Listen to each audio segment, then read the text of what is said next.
Salut à tous et bienvenue dans cette nouvelle formule de la Trend Room du planning, nouveau décor et surtout un invité de marque, Arnaud. Salut Arnaud. Salut Félix. Comment ça va? Très bien.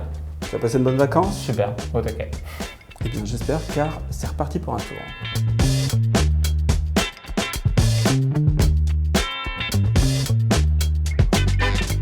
Au menu aujourd'hui, votre sélection habituelle de 3 tendances. On va se parler conso trading, competition entre les marques et brand esotérisme.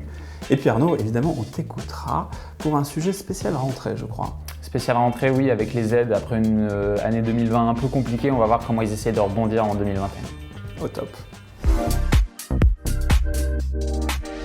On commence avec le conso trading. Arnaud, le conso trading, tu sais, c'est quand tu achètes quelque chose, non pas pour le consommer tout de suite, mais pour finalement le mettre bien au chaud, de côté, pour ensuite le revendre peut-être plus cher.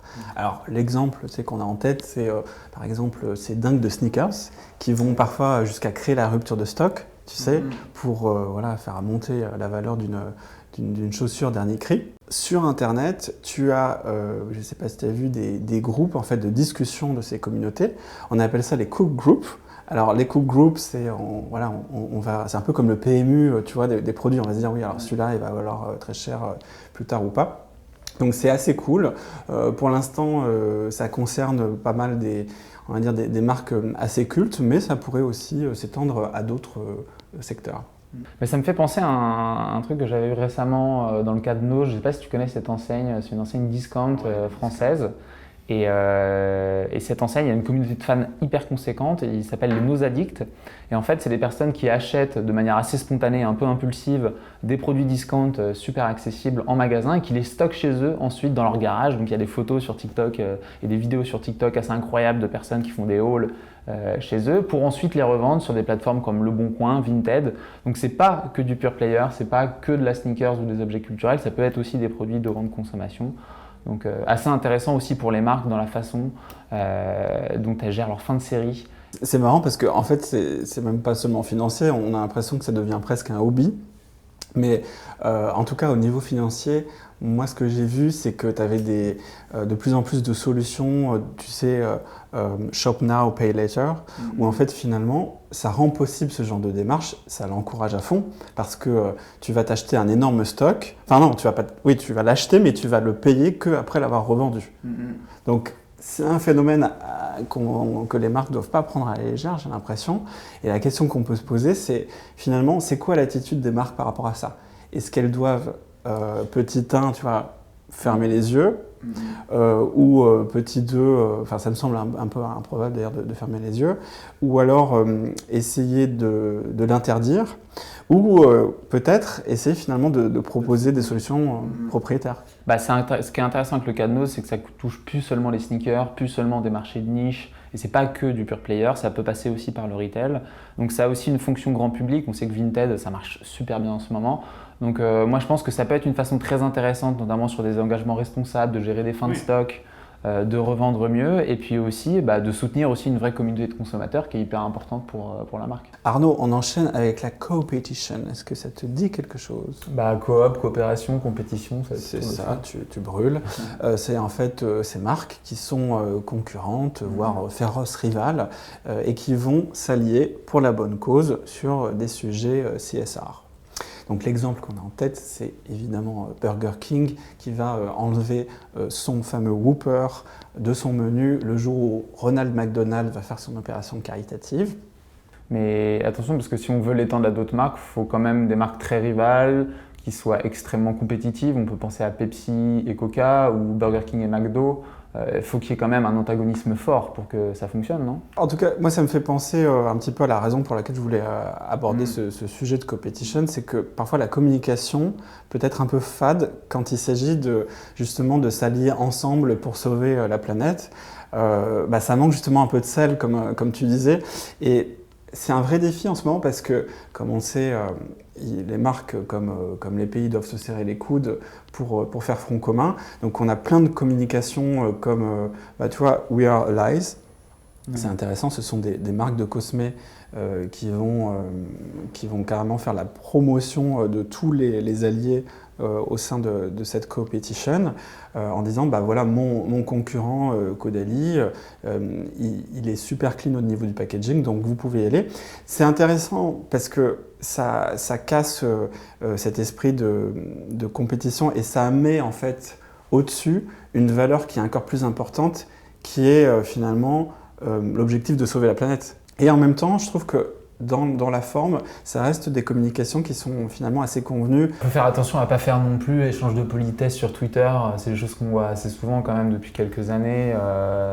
Il faut arriver à aller un peu plus loin, que ce ne soit pas simplement une communication corporate un peu convenue entre deux marques. Ouais, et je pense que pour que ce soit moins éphémère, moins buzz, en fait, il faut que les marques se posent la question de comment je peux aider le monde à mon niveau, avec ma valeur ajoutée, et quel est le partenaire iconique, un peu en mode genre Batman et Robin, un peu comme nous deux, tu vois, qui pourrait vraiment m'aider dans cette démarche. Tu vois, quid d'un Whiskas qui pourrait, par exemple, s'allier avec Laura Merlin pour créer des petits abris pour les chats errants ou j'en sais rien.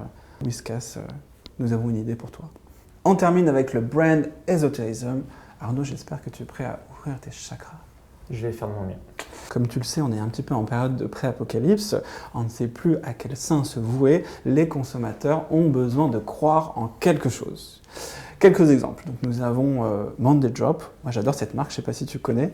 C'est une marque de cosmé qui va en fait sortir chaque nouveau produit à un moment très précis du calendrier lunaire. Donc, selon le cycle lunaire, les produits sortent. Okay. C'est ça. En cosmé, ça peut aussi t'aider à mieux apprécier le produit. Tu vois, tu as cet exemple de la marque Wait, la marque de parfum, qui t'invite à la méditation, à être dans l'instant présent. Et donc, du coup, tu es plus concentré sur les qualités sensorielles du produit. On peut penser aussi au retail. Tu sais, on parlait souvent de rituels dans les magasins, dans l'expérience. Pour lui donner un vrai sens. C'est ça. Là, le rituel, on peut vraiment le tirer, l'exploiter. Peut-être penser demain à rajouter de la spiritualité justement dans ce rituel. Est-ce que demain on ferait presque des sortes de petits temples dédiés à la marque dans le... Ouais, genre aigle qui nous inviterait à découvrir notre totem intérieur. Et comme ça, on aurait un niveau d'attachement. Tu sais, ça me fait penser à la fameuse pyramide de Maslow de nos cours du CELSA. Et finalement, on serait tout en haut de cette pyramide à un niveau spirituel. Arnaud, c'est l'heure de l'Eye of the Planner et tu vas nous parler de la rentrée des aides. C'est ça, la rentrée des aides. Alors l'année 2020 a été assez dure, y compris pour les aides. Donc il faut commencer par se refaire une petite santé financière. Et c'est pour ça que je vais commencer sur les aides et l'investissement. Alors sujet un peu étonnant, mais comme tu le sais, il y a quand même le boom des cryptos avec l'Ethereum, le Bitcoin, etc. qui ont apporté un gros coup de projecteur finalement sur l'investissement pour les plus jeunes. Et le FMI a même fait état, dans son rapport sur la stabilité financière, de l'arrivée de plein de petits porteurs sur les marchés financiers. Donc c'est un vrai mouvement de fond. Moi, ce qui m'a énormément marqué en baladant sur les réseaux, c'est la liberté avec laquelle les aides prennent la parole sur leurs investissements boursiers. On a des nouveaux experts. Ouais, c'est beaucoup plus détendu. Voilà, c'est plus détendu. On a des nouveaux experts qui prennent la parole. C'est pas forcément des personnes qui s'y connaissent à mort dans le sujet.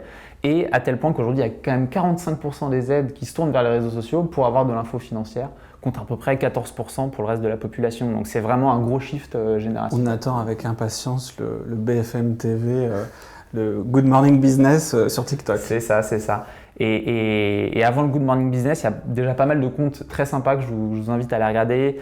Celui de Girls Talk Stocks et celui de Kyla Scanlon sur TikTok, qui sont super intéressants parce qu'ils permettent de démocratiser le sujet et puis surtout de l'ouvrir aussi aux femmes qui sont sous-représentées quand même dans le milieu de l'investissement.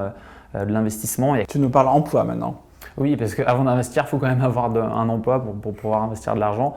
Il y a TikTok, je ne sais pas si tu sais, mais qui en juillet a collaboré avec une dizaine de grandes marques pour en fait créer une campagne de recrutement directement sur leur plateforme. Ah, c'est les CV. Tu fais ton CV sur TikTok, c'est ça? Ouais. Alors, c'est pas tout à fait un CV. En tout cas, TikTok défend en fait une candidature vidéo qui serait du coup plus spontanée, un peu plus libre, où tu serais plus à même de mettre en valeur tes talents en quelque sorte. Ça, je trouve ça super parce que ça change des formulaires super impersonnels quand tu arrives sur le site d'une marque et je trouve que c'est un vrai exemple de co-création. Ouais, et je pense que TikTok va aller encore plus loin parce qu'il y avait eu le hashtag CareerTalk, je sais pas si tu sais, mais avec déjà pas mal de jeunes qui partagent des conseils sur de l'organisation, la vie au boulot, etc. Et TikTok se pose la question plus globalement de quel rôle le réseau social peut avoir à jouer finalement dans l'univers professionnel. On enchaîne avec ton tuto beauté. C'est ça, on va voir comment les marques de cosmétiques s'approprient l'univers du gaming. On a récemment, je crois juillet-août, L'Oréal qui a annoncé un partenariat entre sa marque NYX et la team e-sport Dignitas pour vendre des produits finalement avec les influenceuses Dignitas et aussi directement sur Twitch. Moi, ça me fait penser, tu sais, dans les communautés de gamers, tu as aussi des gens en mode un peu cosplay où tu exprimes ta personnalité, ton personal branding.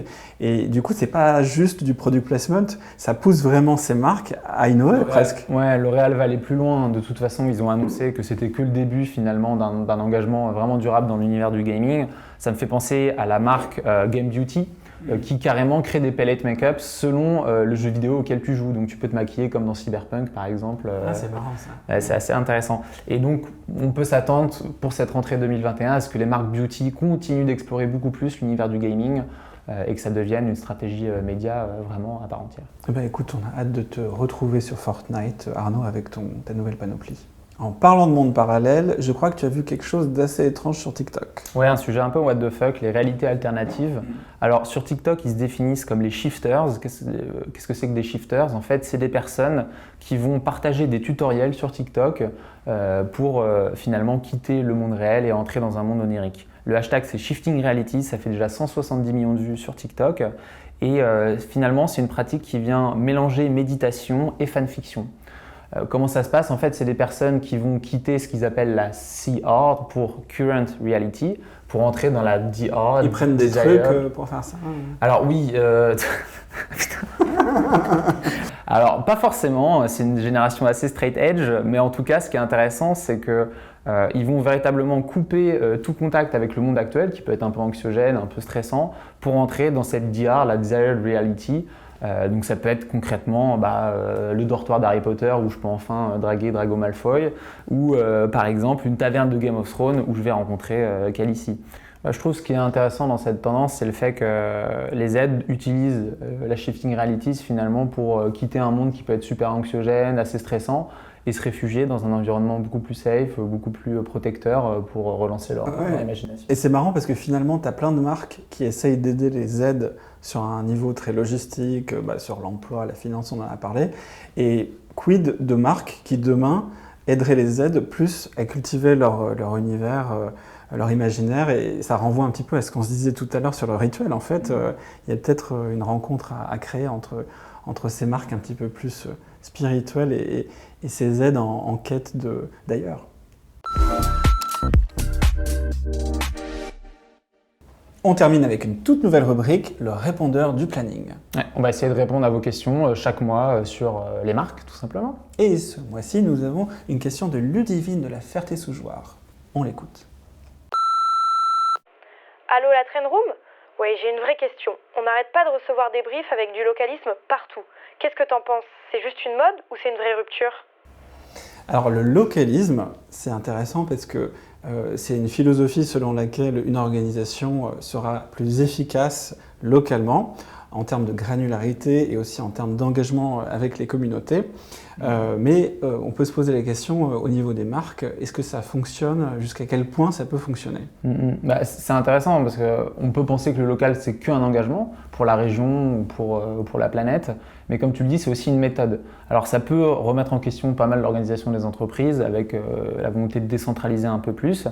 Là où c'est vraiment intéressant, je trouve, c'est que, notamment dans le retail, où tu sais, le local est déjà un peu sur les lèvres de tout le monde en termes de concept architectural, on peut peut-être aller un peu plus loin et essayer de voir comment on peut interagir avec les communautés locales pour résoudre des problèmes et des challenges locaux.